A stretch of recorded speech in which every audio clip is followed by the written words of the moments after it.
Assalamualaikum. In this video, I will solve all parts of question number 1 of exercise 1.2 of class 10th. Question number 1, solve the following equation using quadratic formula. आपने question में given जो equation है उसको quadratic फार्मूले से solve करना है. Quadratic formula अब क्या है ये मैं आपको क्वेश्चन में ही बताती हूँ. First part is 2 minus x square equals to 7x. सबसे पहले हमने इस इक्वेशन को क्वाड्रेटिक इक्वेशन की फॉर्म में कन्वर्ट करना है.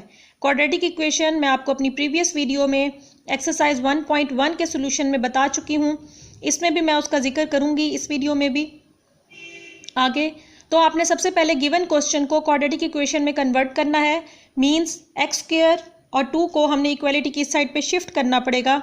तो एक्स स्क्वायर माइनस में है, इक्वलिटी की साइड पे आके प्लस में हो गया, और प्लस 2 है, इक्वलिटी की साइड पे आके -2 हो गया. 7x अपनी जगह पे as it is equals to 0. अब ये जो आपके पास इक्वेशन है ये क्वाड्रेटिक इक्वेशन की फॉर्म में आ गई, क्योंकि हमारे पास एक्स स्क्वायर है एक वैल्यू एक टर्म, फिर सिंपल एक्स की टर्म है और फिर कॉन्स्टेंट टर्म है. तो अब हम इस इक्वेशन को कंपेयर करेंगे क्वाड्रेटिक इक्वेशन से by comparing it with ax square plus bx plus c equals to 0. We get, जब हमने इस इक्वेशन को जो क्वेश्चन वाली इक्वेशन थी जिसको हमने खुद से फॉर्म किया है उसको एक क्वाड्रेटिक इक्वेशन से हम कंपेयर करेंगे. क्वाड्रेटिक इक्वेशन ये एक्सरसाइज 1.1 में हमने यूज़ की थी. ax square plus bx plus c से हमने कंपेयर किया तो क्या पता चला, वैल्यू ऑफ a क्या है आपके पास, इधर एक्स स्क्वायर के साथ कोई कोफिशिएंट नहीं है, इधर एक्स स्क्वायर के साथ a है, तो a की वैल्यू क्या हो गई 1, क्योंकि इधर कोई कोफिशिएंट नहीं है, इट मीन्स 1 है. प्लस bx, b का कोफिशिएंट क्या हो गया 7, b की वैल्यू क्या हो गई 7, यानी x का कोफिशिएंट क्या हो गया इधर b, और इधर x का कोफिशिएंट क्या है 7, तो b की वैल्यू आ गई आपके पास 7. कांस्टेंट वैल्यू जो c है वो वैल्यू आपके पास आ गई -2, या आपने लिख दिया -2. तो जब इस इक्वेशन को इस इक्वेशन से कंपेयर किया तो आपके पास a की value 1, b equals to 7 and c is equal to -2. Clear हो गया. अब हमने इसको करना है क्वाड्रेटिक फार्मूले से सॉल्व. जो क्वेश्चन में आपके पास मेंशन है कि इसको सॉल्व करें by using quadratic formula. So हम क्वाड्रेटिक फार्मूला अप्लाई करते हैं. ये आपके पास क्वाड्रेटिक फार्मूला है.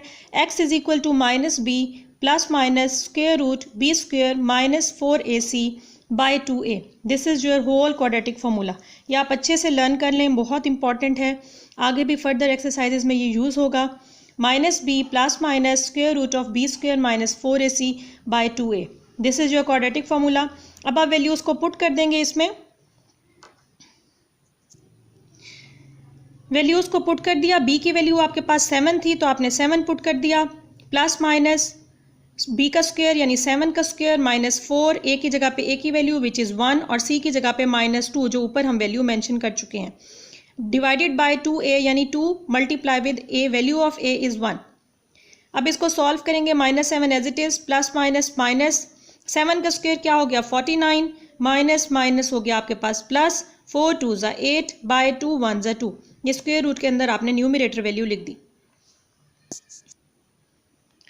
अब क्या है आपके पास जी, जब आपने इसको सॉल्व कर लिया है तो 49 प्लस 8 क्या बन गया 57, -7 as it is, plus minus का sign as it is, divided by 2. Square root हम 57 परफेक्ट किसी का स्क्वायर नहीं होता तो हम इसका कोई भी स्क्वायर रूट फाइंड नहीं कर सकते. अगर इधर 49 होता तो हम 7 लिख देते, लेकिन 57 किसी का भी परफेक्ट स्क्वायर नहीं है, तो इसीलिए ये एज इट इज़ ही आ गया. ये फुल वैल्यू फर्दर सॉल्व नहीं हो रही तो हमने उसको सोल्यूशन सेट में लिख लिया, -7 plus minus square root of 57 by 2. And this is your final answer. Hope so आपको समझ आ गई होगी.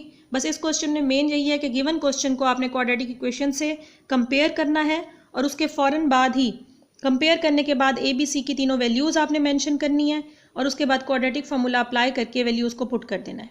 बहुत इजी क्वेश्चन है और बहुत इंपॉर्टेंट है. अब हम इसी पैटर्न पे इसका सेकंड पार्ट देख लेते हैं. Second part is 5x square plus 8x plus 1 equals to 0. अब ये जो आपके पास क्वेश्चन है इसमें इसको कुछ भी आगे पीछे करने की ज़रूरत नहीं है, किसी भी वैल्यू को शिफ्ट करने की ज़रूरत नहीं है, क्योंकि ये ऑलरेडी क्वाड्रेटिक इक्वेशन की फॉर्म में है.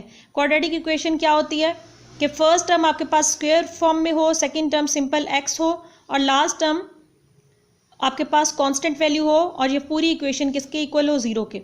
तो अब इसको तोड़ मोड़ करने की ज़रूरत नहीं है, किसी वैल्यू को शिफ्ट करने की ज़रूरत नहीं है। अब हम इसको डायरेक्ट ही कंपेयर कर देंगे bye comparing it with ax² + bx + c = 0। हमने इसको इक्वेशन से कंपेयर किया तो हमें क्या मिला, वैल्यू ऑफ a आपके पास क्या आ गई 5, b की वैल्यू क्या आ गई आपके पास 8 और वैल्यू ऑफ c इज़ 1। तीनों वैल्यूज़ पॉजिटिव हैं, इसीलिए तीनों प्लस में ही हमने लिख ली हैं। साइन के साथ आपने हमेशा वैल्यूज़ लिखनी है। अब आप क्वाड्रेटिक फार्मूला अप्लाई करेंगे। By quadratic formula x = -b ± (b² - 4ac / 2a। Quadratic formula लिख लिया, वैल्यूज़ को पुट कर दें। b की वैल्यू 8 है, माइनस का sign as it is, ±√8² - 4 × 5। Value of a क्या थी आपके पास 5, वैल्यू c की क्या थी आपके पास 1, आपने पुट कर दी। डिनोमिनेटर में 2 के साथ आपने 5 पुट कर दिया which is value of a। अब आप इसको सॉल्व कर लेंगे। -8 ± 8 का स्क्वायर क्या होता है जी 64, -4 5 = 20 / 2 5 = 10। यहाँ तक ये हमने full fledge as it is ही लिख लिया। नेक्स्ट स्टेप आपके पास है जी -8 ± 64 - 20 क्या बन गया आंसर 44, स्क्वायर रूट में लिखेंगे बाय 10। अब 44 को हम ओपन करके लिख सकते हैं क्योंकि 4 11 ज़ा 44 होता है या 11 4 ज़ा 44 होता है, तो हमने इसको ओपन करके लिख दिया 4 × with 11। अब देखें जब हमने ओपन करके लिखा तो 4 का स्क्वायर रूट 2 होता है, हमने 2 को बाहर निकाल लिया। 11 किसी का परफेक्ट स्क्वायर नहीं है तो 11 स्क्वायर रूट में एज इट इज़ आ गया। ये -8/10 एज इट इज़। इसको अब फर्दर हम किस तरह से सॉल्व करेंगे, हम 2 को कॉमन ले सकते हैं न्यूमरेटर में से आपने 2 को कॉमन ले लिया, ये बाहर निकल आया। 2 जब कॉमन आया तो 8 के टेबल में 2 किस पे आता है 4 पे, तो ये -4 ± 2 के टेबल में 2 1 पे आता है, तो इधर 1 लिखना ज़रूरी नहीं है। Square root of 11/10 as it is. अब ये दोनों कैंसिल हो रहे हैं, 2 1 = 2 2 5 = 10। आपके पास वैल्यू क्या बन गई -4 ± square root of 11/5 and this is your final answer. Further हम इसको सॉल्व नहीं कर सकते, इसको सोल्यूशन सेट की फॉर्म में लिखेंगे। Solution set is equal to -4 ± square root of 11/5। Hope so ये क्वेश्चन आपको समझ आ गया होगा। अब इसी पैटर्न पे हम इसका थर्ड पार्ट देखते हैं। Third part is square root of 3x² + x = 4 square root of 3। अब आपने इसमें क्या करना है, हम इस कांस्टेंट टर्म को शिफ्ट करेंगे इक्वालिटी की उस साइड पे। स्क्वायर टर्म आपके पास प्रेजेंट है, एक्स वाली टर्म प्रेजेंट है। इस वैल्यू को जब हम शिफ्ट करेंगे ये प्लस में है, इक्वालिटी की साइड पे ओके हो जाएगी माइनस, = 0 बन गया। अब हमने इस इक्वेशन को कंपेयर करना है क्वाड्रेटिक इक्वेशन से by comparing it with ax² + bx + c = 0। जब हमने इसको कंपेयर किया तो हमें क्या मिला, वैल्यू ऑफ a क्या है square root of 3, value of b इधर कुछ नहीं है, कोफिशिएंट तो 1 है, और वैल्यू c की क्या है -4 स्क्वायर रूट ऑफ 3। माइनस के साथ माइनस का साइन होगा तो साइन आपने साथ ही लगाना है, इसको इग्नोर नहीं करना। अब हम अप्लाई करेंगे क्वाड्रेटिक फार्मूला। क्वाड्रेटिक इक्वेशन से कंपेयर करने के बाद क्वाड्रेटिक इक्वेशन से कंपेयर करने के बाद हमने क्वाड्रेटिक फार्मूला लिखा, x = -b ± square root of b² - 4ac / 2a। अब आप वैल्यूज़ को पुट कर दें, इसमें पुट कर दी वैल्यूज़ को। -b की वैल्यू क्या थी 1, माइनस का sign as it is, b की वैल्यू 1 ± स्क्वायर रूट b की वैल्यू 1 यानी 1 का whole square -4, value of a 4, value of a square root of 3 और वैल्यू c की क्या है -4 square root of √3 square root of 3। अब देखें ये 4 a की वैल्यू भी पुट कर दी, c की भी, और डिनोमिनेटर में 2 के साथ a की वैल्यू स्क्वायर रूट ऑफ 3 आपने पुट कर दी। 1 का -1 as it is, plus minus as it is, 1 का स्क्वायर 1 ही होता है, 1 आ गया, माइनस माइनस क्या हो गया प्लस, 4 से मल्टीप्लाई होके क्या हो गया 16, और स्क्वायर रूट ऑफ 3 2 टाइम्स है आपके पास, तो स्क्वायर रूट ऑफ 3 का स्क्वायर आ गया, 2 टाइम्स है तो इसीलिए हमने इसकी पावर क्या कर दी 2। स्क्वायर रूट से कैंसिल हो गया। इस स्टेप में, नेक्स्ट स्टेप में आपने क्या किया, नेक्स्ट स्टेप में -1 plus minus square root of 1 plus ये 16 ये कैंसिल हो गया था बाय डिनोमिनेटर में क्या था 2 स्क्वायर रूट ऑफ 3। अब नेक्स्ट स्टेप में आपने क्या किया, -1 as it is, plus minus minus square root 1 as it is, और ये क्योंकि स्क्वायर रूट से कैंसिल हो गया था, 16 को मल्टीप्लाई कर दिया आपने 3 से, तो वो क्या बन गया 48। 16 3 क्या होता है 48 by 2 square root of 3 as it is. 48 plus 1 क्या बन गया नेक्स्ट स्टेप पे 49, बाकी वैल्यू उसको आपने एज इट इज़ लिख लिया। अब 49 किसका परफेक्ट स्क्वायर होता है 7 का, तो ये हो गया प्लस माइनस 7 यानी -1 भी एज इट इज़ और 2 स्क्वायर रूट ऑफ 3 भी एज इट इज़। अब ये जो वैल्यू है आपके पास प्लस माइनस 7, आप एक दफ़ा इस पूरी वैल्यू को प्लस के साथ सॉल्व करेंगे और एक ही दफ़ा इस पूरी वैल्यू को माइनस के साथ सॉल्व करेंगे। यानी एक दफ़ा हम क्या लिखेंगे, एक दफ़ा हमने लिखना है -1 plus 7 by 2 square root of 3, plus के साथ 7 को लिखना है, और एक दफ़ा हमने माइनस के साथ 7 को लिखना है यानी -1 minus 7 by 2 square root of 3।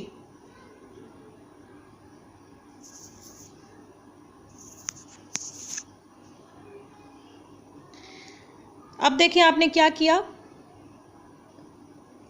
7 और -1 सॉल्व किया तो 7 में से -1 गया तो क्या बन गया 6 बाई 2 स्क्वायर रूट ऑफ 3, 2 1 ज़ा 2 2 3 ज़ा 6, ये कैंसिल हो गया, 3 बाई स्क्वायर रूट ऑफ 3 आ गया। अब आप इसको रैशनलाइज करेंगे। रैशनलाइज आप 9th क्लास में भी कर चुके हैं, किस तरह से रैशनलाइज करना होता है। डिनोमिनेटर वैल्यू को मल्टीप्लाई भी कर देते हैं और डिवाइड भी कर देते हैं। तो हमने अंडर रूट 3 को डिवाइड और मल्टीप्लाई के साथ कर दिया, वैसे भी कोई फ़र्क नहीं पड़ता, ये कैंसिल होकर 1 ही बन जाएंगे। लेकिन हमने इसको रैशनलाइज करना है ताकि प्रॉपर आंसर फाइंड हो सके, तो हमने डिनोमिनेटर वैल्यू को क्या कर दिया, स्क्वायर रूट ऑफ 3 से मल्टीप्लाई भी और डिवाइड भी उसी वैल्यू से, दोनों वैल्यू फ्रैक्शन वैल्यूज़ को कर दिया। अब numerator multiply with numerator 3 under root 3 आ गया और डिनोमिनेटर में स्क्वायर हो जाएगा अंडर रूट 3 का, तो हमने ये स्क्वायर कर लिया, स्क्वायर स्क्वायर रूट से कैंसिल हो गया, ये बच गया simple 3। Numerator value 3 square root of 3 as it is, 3 3 से कैंसिल हो गया, आपके पास आंसर क्या आ गया स्क्वायर रूट ऑफ 3। ये आपके पास इस साइड का आंसर आ गया। अब दूसरी तरफ जो हमने माइनस के साथ वैल्यूज़ लिखी उसका सोल्यूशन करेंगे। -1 -7 by 2 square root of 3, -7 -1 minus minus plus, 7 और 1 को प्लस किया तो क्या बन गया -8 बाई 2 स्क्वायर रूट ऑफ 3, ये कैंसिल हो गया, 2 1 ज़ा 2 2 4 ज़ा 8, आपके पास क्या बन गया answer -4 by square root of 3। अब देखें ये आपके पास फर्दर सॉल्व नहीं हो रहा, अब आप इसको रैशनलाइज भी करें तब भी ये आंसर ही आना है, तो हमने इसको सोल्यूशन सेट में लिख लिया इसी तरीके से, square root of 3 by -4 by square root of 3। ये आपके पास 2x की वैल्यूज़ आ गई, तो सोल्यूशन सेट में हमने दोनों को लिख लिया। होप सो आप लोगों को ये इजीली समझ आ गया होगा। मेरी नेक्स्ट वीडियो में हम लोग इसके रिमेनिंग पार्ट्स को सॉल्व करेंगे एक्सरसाइज 1.2 के। तो अगर अभी आपने चैनल सब्सक्राइब नहीं किया तो चैनल को सब्सक्राइब कर दें, वीडियो को भी लाइक कर दें इजीली, क्योंकि आप लोगों को होप्स हो मुझे समझ आ गया होगा। अब नेक्स्ट वीडियो में हम इसके रिमेनिंग पार्ट सॉल्व करेंगे, तब तक के लिए आप लोग वेट कीजिए एंड कीप वॉचिंग।